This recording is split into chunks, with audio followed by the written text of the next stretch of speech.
Hi everyone. So I'm just going to introduce myself in my language because it's kind of how I've been taught to introduce myself. So Tanse Kegyo, Kathy Ntsigasun, Egwa Okamis, Ochinia, Kaite, Saskatoon, Norwegian, Migots. So I just said my name's Kathy. I'm originally from Okanese First Nation, but I now live in Saskatoon. So, and just so you know, Saskatoon is not a state. No, when I caught my ride here, and the guy asked me where I was from, I told him, and he goes, "Oh, what state is that?" So anyway, I thought that was hilarious. Okay, so I'm going to talk about creation story today. First of all, I just had to ask, who the heck is this guy? There's like a gigantic picture of him in my hotel room. It's like this big. And there's like two pictures and one of them is of him. Who is he? Must know. Does anyone know who he is? No one knows? I don't have him in my room, but it came up in our lunchtime conversations. Yeah. Oh! Okay. And you guys haven't found out yet either? Yeah. Okay. I guess I'll have to ask around. Maybe the front desk, I don't know. Is it? For real? I thought it was somebody affiliated with the U of H. Are you kidding me? Really? Wow. That's crazy. Anyway, okay. I guess that's possible when you own a hotel chain. Okay, so obviously cosmology, it's about the origin of the universe, right? And so for nêhiyaw or Plains Cree people, our cosmology really begins with our creation stories. So I thought that I would share a creation story with all of you today from the nêhiyaw tradition. I was going to focus on a different type of story that we call achamoana, which is like a personal lived history story. But quite honestly, I didn't have enough time. Plus, I thought, I don't know, the creation story just seemed to fit better with the cosmology and things. So I guess it was just meant to be.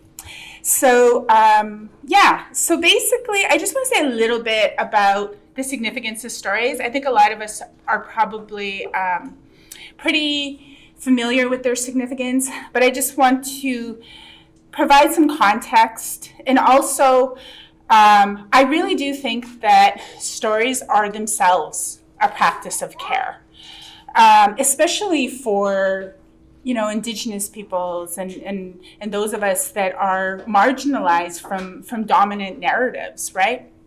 So I wanted to start with something that the Cherokee scholar Thomas King says in his book, The Truth About Stories. So he starts with saying that stories are both wondrous and dangerous. And their danger lies in the fact that once they're told, a story is loose in the world. And so whether a story carries a message of peace or violence, the original narrator, once they tell that story, they can't call it back. And so when it comes to creation stories of various nations around the world, they're particularly dangerous because their looseness is meta. They basically set the foundation for an entire system of knowledge, and that they tell us how the world was formed, how things came to be. And they do this by narrating the relationships that help to define the nature of the universe and how cultures understand the world in which they exist. But at the same time, in holding fast to certain stories, we tend to reproduce our storied reflections of the world rather than see the world as it is. And so I believe that we can only begin to let go of a story when we begin to notice that that story doesn't, after all, reflect the world as I or you and others we know experience or relate with it. And one of the key features of a nêhiyaw story, and I think a lot of Indigenous creation stories, is that well, especially the creation stories, because they're ancient. They're literally like thousands of years old, right? More, maybe even older. But anyway, they're basically grounded in the lived context of all our relations, human and non-human, past, present, and future. And it's important to note that these stories are not myths. They truly reflect the intergenerational collective wisdom of thousands of years of nêhiyaw understandings of a multi-dimensional reality. And so this is why I say storytelling itself is a practice of care. Now, according to the counseling text of nêhiyaw elder Kîyam, a storyteller would carefully assess the needs of the listener in a given context to share the story that would offer care or healing to the listener or listeners. I don't know, I always get choked up whenever I tell this little bit. But anyway, so nêhiyaw author Stan Kuthan, way back in 1988, talked about how Cree storytellers in the early 20th century, because there was actually a job of being a storyteller in the communities, he talked about how this one storyteller he knew, Poundmaker the second. If anyone's from Saskatchewan, you know who Poundmaker the first is, and maybe Anishinaabe people also know. And anyway, so Poundmaker the second, Stan Kuthan says, he used to come to our house in the winter to tell stories. And in one occasion, when my brother's child died, he came with his blankets and moved in. He told stories all night long to keep the parents going. And that always moves me, the fact that this is just what they did. And, it's very moving to me anyway. So I just had to tell that little bit, even though it's hard for me to tell it. So anyway, but when it comes to stories, I'm also reminded of the Gitskan elder, who in the Delgamuukw case, and this is a case that concerned proving Indigenous title to land, which is, of course, a violent and colonial legal process of proving your rights to the land. But anyway, in that case, this one Gitskan elder, at a certain point, just asked the judge, if this is your land, then where are your stories?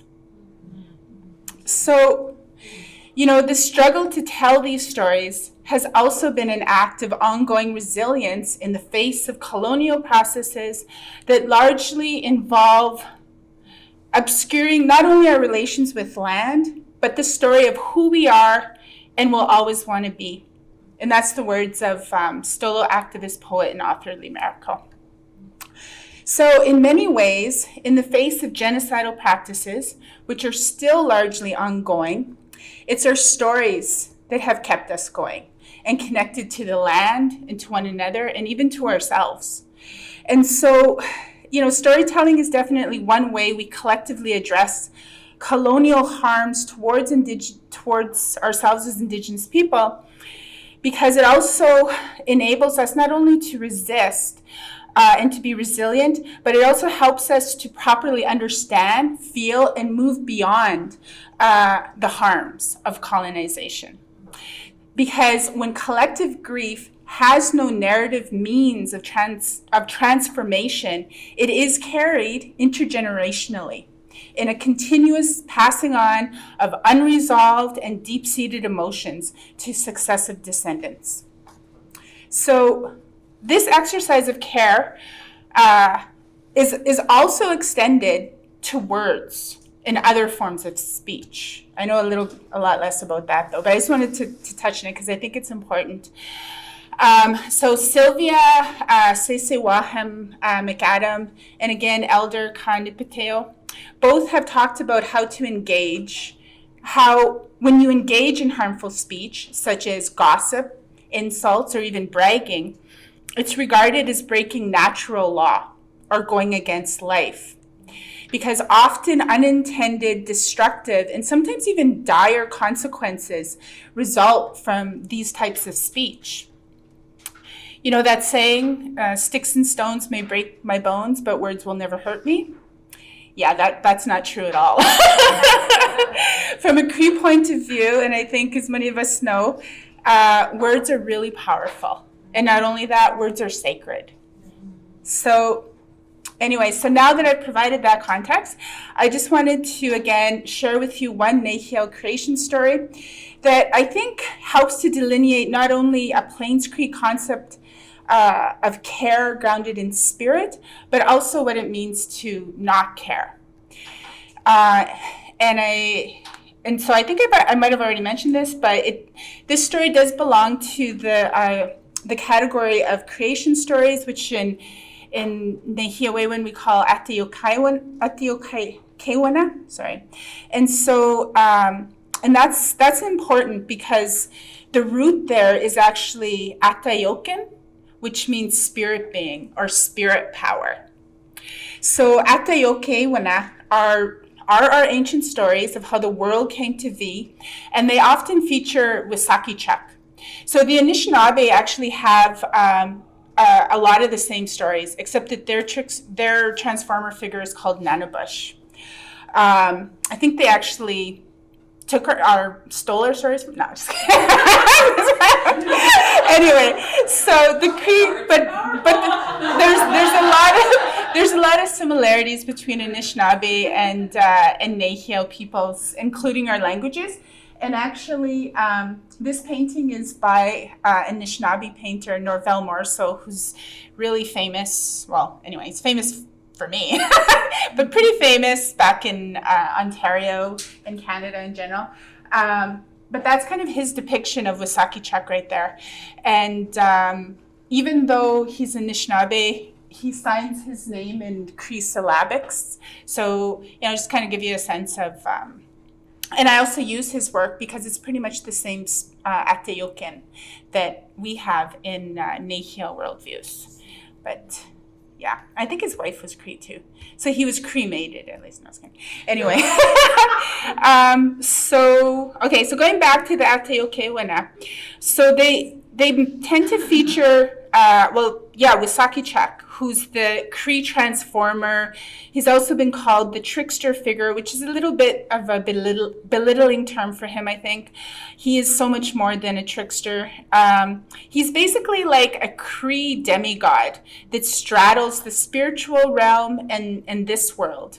And so in terms of his significance, like he's been compared to Jesus Christ in Christian mythology, or Muhammad, right, in Islamic scripture.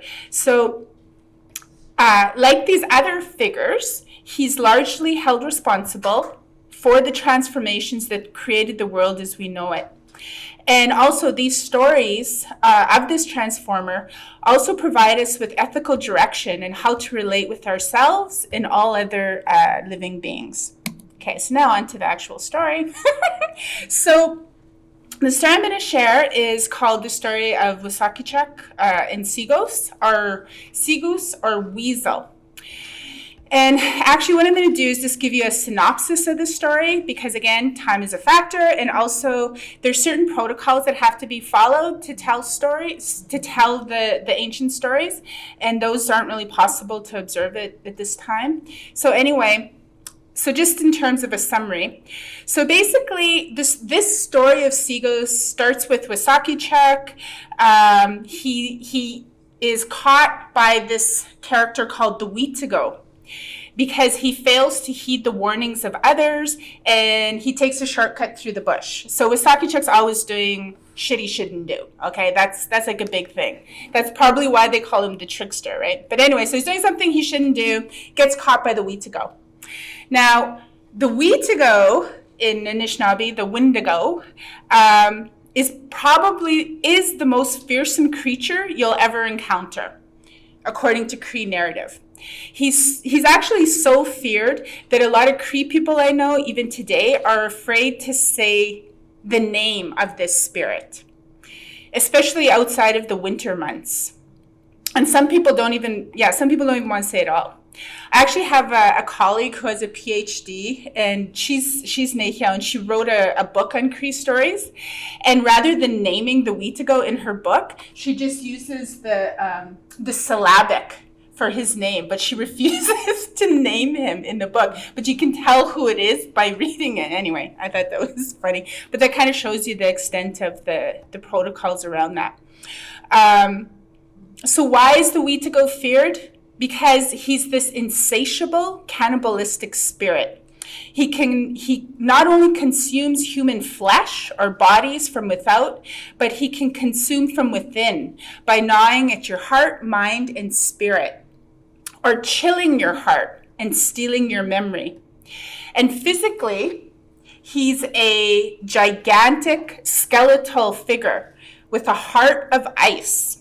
And so those psychically consumed by the Wītigo become Wītigaoiak themselves. And although they occupy human bodies, their affliction is evident in eyes that glisten greedily, altering how they see their own relatives. So isolated and overwhelmed by their desire to consume, Wītigo are those who eventually come to see all their relations as objects for consumption. And so this consumptive spirit both haunts and can infect humanity on an individual or collective basis, in whole or in part, and again, in body or psyche. And one of the problems is that the more a Wītigo consumes, the more powerful and the more dangerous it becomes. And so according to the story of Sigus, after Wisaki-Chuck becomes trapped by the Wītigo, this monster starts forcing Wisaki-Chuck to build the very fire that he plans to roast him on. Okay, anyway, and so, but what happens is the Wītigo is so confident in his power that he falls asleep. And so as he sleeps soundly, Wisaki-Chuck is paralyzed by fear, but he's still continuing to build the fire. And he's kind of crying and, and like terrified. And then all of a sudden, little weasel, comes by and he's like, help me, help me. And so after negotiating for a gift, Sigus is like, okay, I'll help you. But Sigus is a really skilled hunter. There's a whole bunch of ecological knowledge that I could bring in right now about Sigus that proves that. I don't have time for that, but just so you know. So anyways, what Sigus does is she realizes that she cannot defeat the Wītigo directly because it's just too big and powerful, right? So what does she do? Well, it's sleeping, so she decides to go in through the Wītigo's mouth. In the Anishinaabe versions, she goes in through the anus. No, I'm just kidding. Well, actually, no, in the less sanitized versions, she goes in through the anus. Okay, so anyway, but being inside the Wītigo is not enough. She must also find the way to the Wītigo's ice-cold heart and cut the cord supporting his heart. And eventually, she does this. She finds the right way through to the Wītigo's heart and stops him from further destruction. And in different tellings, the gift offered to Sigus in return is a beautiful coat of white fur, while other versions describe the gift as being pride in herself. And so on one layer of the story is that this is the story of how Sigus got her coat. So anyway, in terms of interpretation of the story, so within, the Cree storytelling tradition, I would just stop right here and I wouldn't tell you how to understand this story or how to interpret it. That would be up to all of you. But, because I'm an academic, of course I'm going to interpret it for you. Come on. No, I'm just kidding. Anyway, you can stop me, when you get really bored. Anyway, so of course, settler colonialism can be thought of a Wītigo. And we have Indigenous scholars like Jack Forbes, who made the same comparison. And we have people like Anishinaabe scholar Winona LeDuc, who talks about the ongoing effects of of a type of consumptive politics in terms of analyzing infrastructure. She talks about Wendigo infrastructure. And also, given our current context of global warming, Wissahickok's impending death by a fire he builds at his own hand is almost prophetic. And so while I do agree that a Wetagough politics, definitely is at play here through various and informal policies, what I want to focus on more is the conditions that lead to the Wetagough's insatiable appetite. And in particular, what I want to focus on is this idea of the cold, uncaring heart of the Wetagough, because it's really this cold heart that's a key facet of its monstrosity. Because of this coldness, it's literally incapable of caring and becomes intent on consumption. And so, so kind of like modern day Wissahickok or transformer figures like Joan Tronto, in this story, there's a clear connection between structures that support unbridled consumption or neoliberalism, and also an exemption from care that enables a cold-heartedness to prevail in our public and political structures. And so this consumptive and uncaring Wetagough politics brings about a systemic violence and ideological erasure. And as we're forced to be complicit with it, we bring about our own demise. And if we look at the level of relationships, an absence of seeing other living things as our relatives, or seeing them as objects to feed on, also results in a lack of warmth or compassion within a person or collective that is manifested multidirectionally as an incapacity to nurture compassionate relationships with ourselves and others, including with the living earth. And we can see the intergenerational effects of this coldness. It's been embodied to varying extents, I think, by all of us in society. And that's because this coldness is normalized and naturalized. Even the so-called more privileged among us, also, and who are actually part of the Wetagough power structure, they're not immune to this cold Wetagough heart either, because they're also caught in this haunting cycle of internal mistrust, domination, and violence. One reality we often ignore is that although Indigenous youth are overrepresented in the statistics, things like suicide and mental health issues amongst all our youth in North America have quadrupled over the past 4 decades and are continuing to trend upwards. And that's even before the global pandemic. So you can see how this absence of warmth also leads to spiritual death, where expressing your spirit is rendered irrelevant to our life. Dominant institutions instead seek to create docile bodies, devoid of any type of autonomous inner life of their own. They want us only to obey. I'm probably out of time, right? Yeah. Okay. Okay, I'm going to skip over, and I'll just end on how Segus defeats the Wetagough, that interpretation. So if we think of the Wetagough as this power structure, could be colonial, it could be, an uncaring structure that's more generally forged through Western modernity. This means that we can't change a power structure or system directly by trying to resist its power.